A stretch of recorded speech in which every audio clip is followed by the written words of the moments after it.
اهلا بيكم في حلقة جديدة من كورس نتورك فاندمنتالز اند كونسبتس.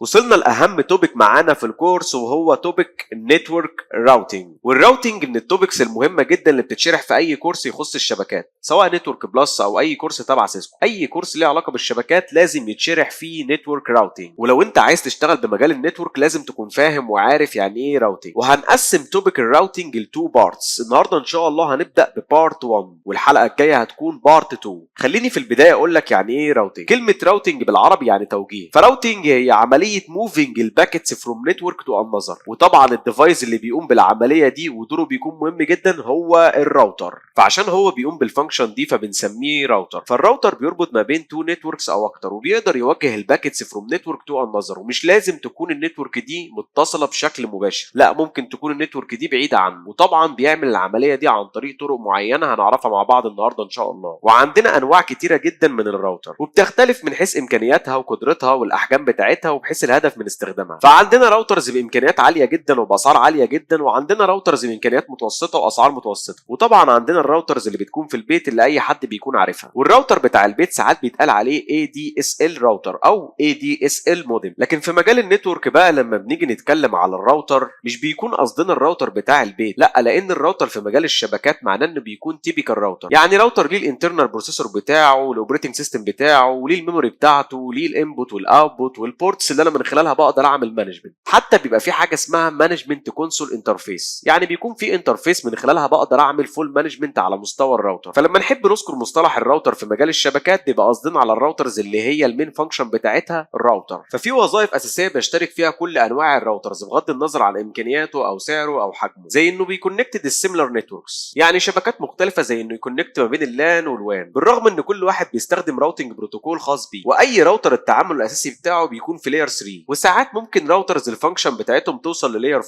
زي في حاله انه بيتعامل مع حاجه اسمها كواليتي اوف سيرفيس او QoS. واهم وظيفه اساسيه بيقوم بيها الراوتر ان هو بيعمل عمليه توجيه، وبيحدد افضل مسار لتحرك الباكت من نتورك لنتورك، وكمان بيعمل عمليه ري روت لو المسار كان فيه مشكله، فساعتها بيدور على مسار بديل. وكمان في بعض الاديشنال فانكشنز اللي ممكن تلاقوها في بعض الراوترز، زي مثلا اغلبيه الراوتر بتقدر تعمل فلتر للبرودكاست ترانسميشن عشان يحافظ على البالانس بتاع النتورك. وكمان في بعض الراوترات ممكن تاكت از فاير وول، ان هو بيبريفنت نوع معين من الترافيك، يعني يشوف الترافيك ده ممكن يعدي ولا يمنعه وهكذا. وفي كمان انواع من الراوترز ممكن عن طريقها تقدر تعمل ريموت كونكشن، بالذات كمان لو هتعمل ريموت كونكشن من بره النتورك بتاعتك. وفي كمان انواع من الراوترز بتقدم هاي نتورك فولت توليرنس، يعني هاي افيلابيلتي. في كمان انواع بتمونيتور النتورك ترافيك وبتقدم ريبورت ستاتستكس. وفي كمان انواع بتقدر تشوف وتتعامل مع المشاكل الخاصه بالكونكشن، وكمان ساعات بيعمل حاجه اسمها تريجر الارمز. عندنا بقى الراوترز ممكن اقدر اعمل لها تصنيف بناء على اللوكيشن بتاعها سواء داخليا او خارجيا، او ساعات بتتم الكاتيجورايزيشن دي بناء على الراوتنج بروتوكول اللي هو بيستخدمه. موضوع الراوتنج بروتوكول هنتكلم عنه ان شاء الله في بارت 2 الحلقه الجايه، انما في حلقه النهارده هنتكلم اكتر عن انواع الراوترز من حيث اللوكيشن او البوزيشن بتاعهم، سواء جوه السيستم بتاعي او بره السيستم بتاعي. اول كاتيجوري من الراوترز على حسب البوزيشن بتاعه هو الكور راوتر، وده بيبقى راوتر جوه حاجه اسمها الاوتونومينوس سيستم، سواء بيوصلوا ما بين تو نتوركس او اكتر. والاوتونومينوس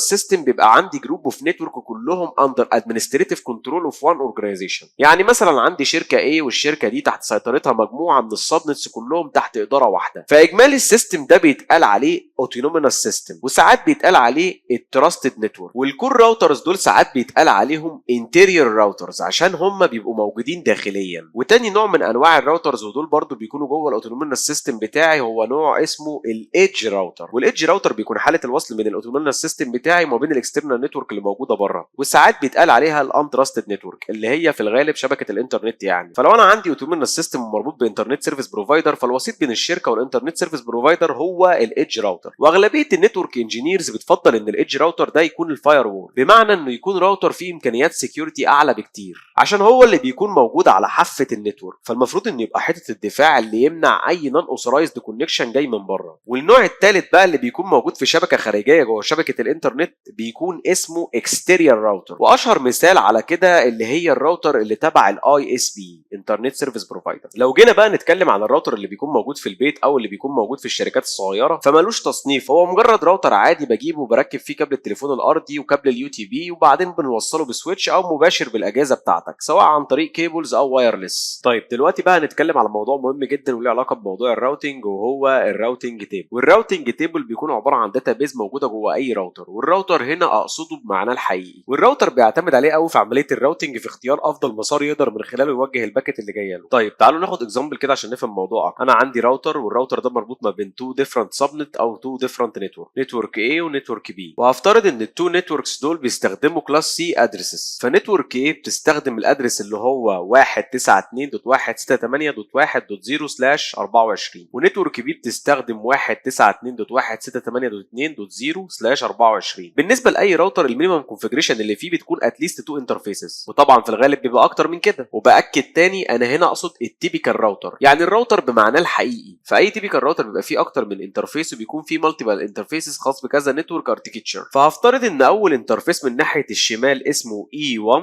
stands for Ethernet 1، وتاني انترفيس من ناحيه اليمين اسمه E2. فاي راوتر من المهام الاساسيه اللي بيعملها انه بيكون الراوتنج تيبل، والراوتنج تيبل ده بيكون فيه معلومات كتير. فالراوتنج تيبل الخاص بالراوتر ده اول معلومه هتكون فيه هتكون خاصه بالنتوركس اللي الراوتر متصل بيها سواء مباشر او غير مباشر، وتاني حاجه بيكون فيه معلومه السبنت ماسك، وبعدين بيبقى فيه معلومه اسمها الانترفيس. في معلومات تانية هنتعرف عليها في الحلقه اللي جايه ان شاء الله، لكن في الحلقه دي هنركز اكتر على النتورك والسبنت ماسك والانترفيس. فانا دلوقتي عندي راوتر متصل بتو ديفرنت نتوركس، وكل نتورك متصل بيها من خلال انترفيس معين. يعني من خلال انترفيس E1 هو متصل بالنتورك اللي اسمها 1.0، ومن خلال انترفيس E2 متصل مباشر بالنتورك اللي اسمها 192.168.2.0. فالراوتر لما بيبقى متصل باي نتورك مباشر اوريدي المعلومات دي بتتكون اوتوماتيكلي جوه الراوتنج تيبل. فلو حبيت ابص جوه الراوتنج تيبل بتاعه هلاقي ان بالنسبه للنتورك اولا هو يقدر يوصل للنتورك اللي عنوانها 192.168.1.0 والسبنت ماسك بتاعها 24،